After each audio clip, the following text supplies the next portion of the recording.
A new world order is being forged, not with armies or empires, but with silicon, etched with circuits thousands of times thinner than a human hair. The battle for the 21st century is a technology war. It's a strange one that's hard to see, fought in sterile clean rooms and corporate boardrooms over the most important technology in the world, microchips. In this war, America found itself dangerously exposed. For decades, it outsourced the manufacturing of its most critical components. This created a fragile supply chain that stretched across the globe, with a critical weak spot centered on one small island, Taiwan. The pandemic laid this vulnerability bare for everyone to see. Then, rising geopolitical tensions turned that vulnerability into a full-blown national security crisis.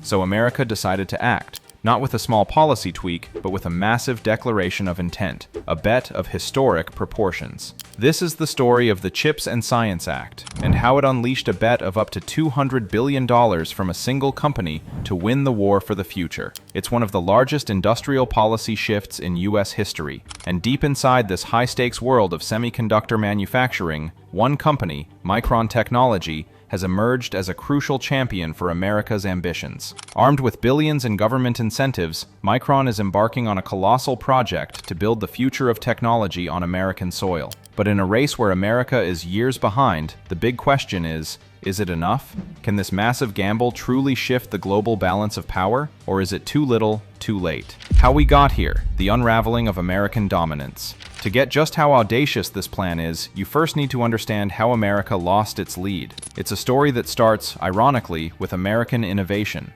The United States invented the semiconductor. Silicon Valley was the cradle of the digital revolution. For decades, American companies like Intel didn't just lead the world, they were the world of microchips. But then the strategy shifted. In a pursuit of efficiency that would have massive unintended consequences, American companies began to focus on what they did best, designing the most advanced chips in the world. The actual physical manufacturing, that was seen as a lower margin, capital-intensive headache, so they outsourced it. Year after year, decade after decade, the manufacturing base hollowed out. Specialized factories known as fabs popped up across Asia, especially in Taiwan and South Korea. Companies like TSMC in Taiwan and Samsung in South Korea became masters of the craft, perfecting the incredibly complex process of turning silicon wafers into the brains of our digital world. By the early 2020s, the situation was stark. The US, which once produced nearly 40% of the world's chips back in the 90s, was now making only about 12%, and almost none of the most advanced kind,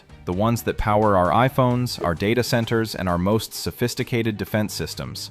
That crown belonged to TSMC, which manufactured over 90% of the world's most advanced chips. This wasn't just an economic issue, it was a catastrophic strategic vulnerability. The entire modern world, from the cars we drive to the global financial system, runs on these tiny pieces of silicon, and the vast majority of them were being made in a geopolitical hotspot simmering with tension. Then came the supply chain shocks, which made this abstract risk a painful reality. The world shut down, and suddenly, the intricate dance of global logistics ground to a halt. Automakers couldn't get the chips they needed and had to shut down factories. The price of electronics shot up. The world learned a hard lesson. Dependency is a dangerous game. For Washington, it was a brutal wake-up call. The quiet, decades-long erosion of its manufacturing base was no longer a footnote in an economic report. It was a five-alarm fire. The tech war with China, already heating up, added another layer of extreme urgency. China, too, recognized its own chip dependency as a critical weakness.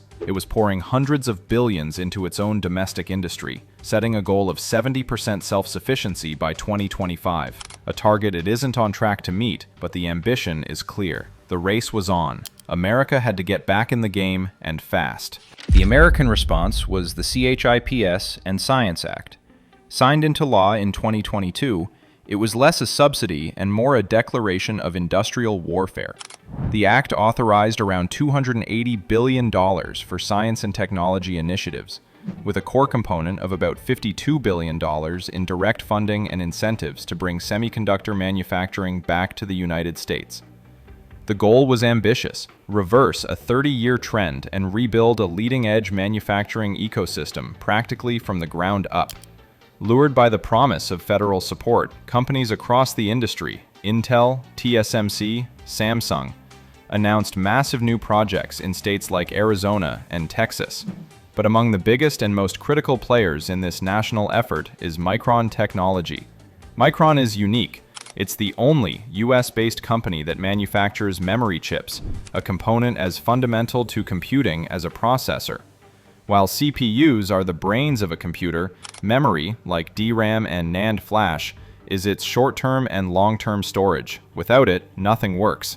And just like advanced logic chips, leading-edge memory manufacturing had largely drifted to Asia. Backed by the CHIPS Act, Micron announced a breathtaking plan, an investment of up to $100 billion in New York and another $15 billion in Idaho over the next 2 decades to create a domestic memory manufacturing powerhouse. The federal government is backing this with up to $6.4 billion in direct funding for these projects. The centerpiece is a plan to build the largest semiconductor fabrication facility in US history, in Clay, New York. This isn't just about making more of the same chips, this is about building the future. The core of Micron's strategy is onshoring the production of the most advanced memory technologies, specifically something called high bandwidth memory, or HBM. If you've heard about the AI revolution, you've heard about the insane demand for powerful GPUs from companies like NVIDIA. But those GPUs are useless without HBM. HBM is a wild architecture that stacks memory chips vertically, creating a super fast, super wide highway for data to travel between the memory and the processor. It's absolutely critical for training and running the massive AI models that are reshaping our world, providing the insane bandwidth needed to prevent bottlenecks.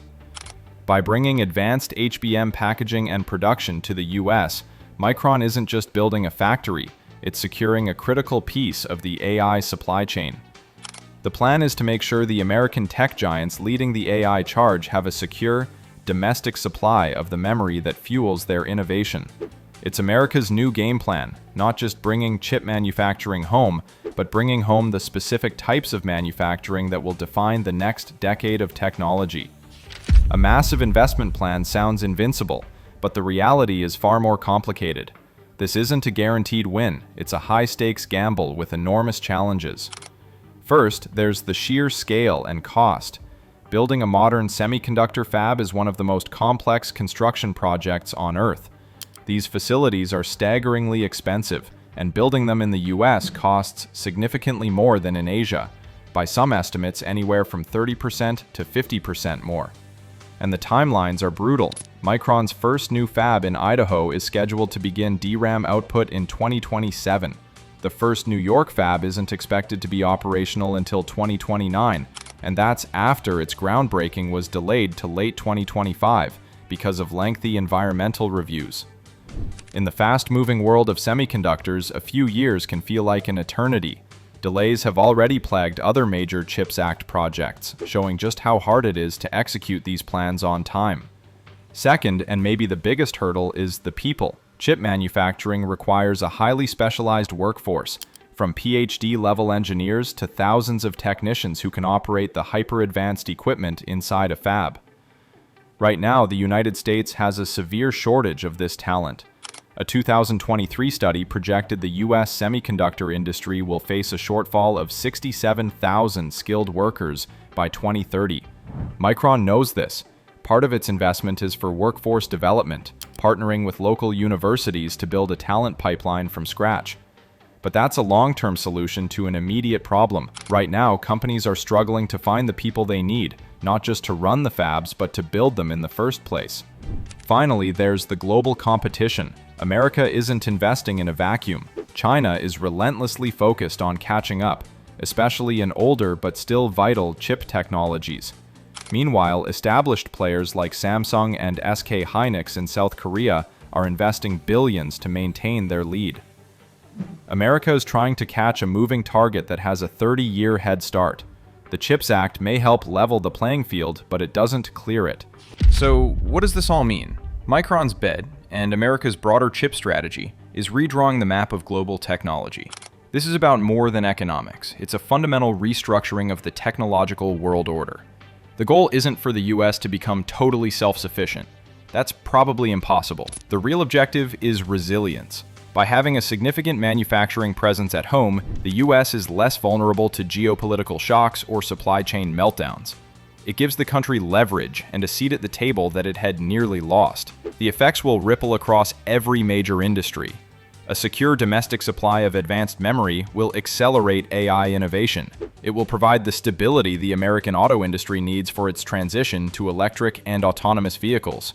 And it will ensure the US military has trusted access to the components that underpin its technological edge. Economically, the impact could be transformative. Micron's projects alone are projected by the company to create thousands of high-paying engineering roles and tens of thousands of construction and support jobs. Their estimates suggest up to 50,000 jobs in New York and over 17,000 in Idaho over the life of the projects, potentially revitalizing entire regions. But this American resurgence is also forcing a global realignment. Other countries are watching closely. Europe has its own CHIPS Act. Japan is heavily subsidizing new fabs. India is trying to build its own ecosystem. The era of a single, hyper-efficient global supply chain is giving way to a new model of regionalized, redundant, and politically aligned supply chains. This new map might be less efficient, but it's arguably more stable in an uncertain world. Will America's high-stakes bet pay off? It's too early to call. The challenges are enormous: staggering costs, a critical shortage of skilled labor, and ferocious global competition.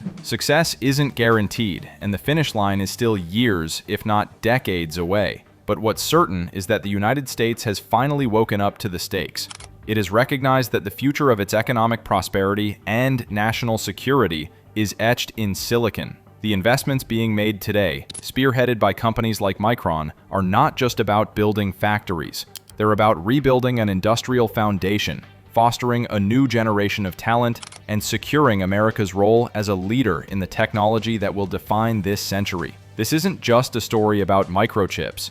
It's a story about power, sovereignty, and the future of innovation in a fractured world. America has placed its bet. Now the world watches to see how the chips fall. The tech war is one of the most complex and important stories of our time, and it's changing every day. What are your thoughts on this massive investment? Is it the right move for America, or a gamble that won't pay off? Let me know in the comments below. And if you want to stay on top of the stories shaping our future, make sure you're subscribed. Thanks for watching.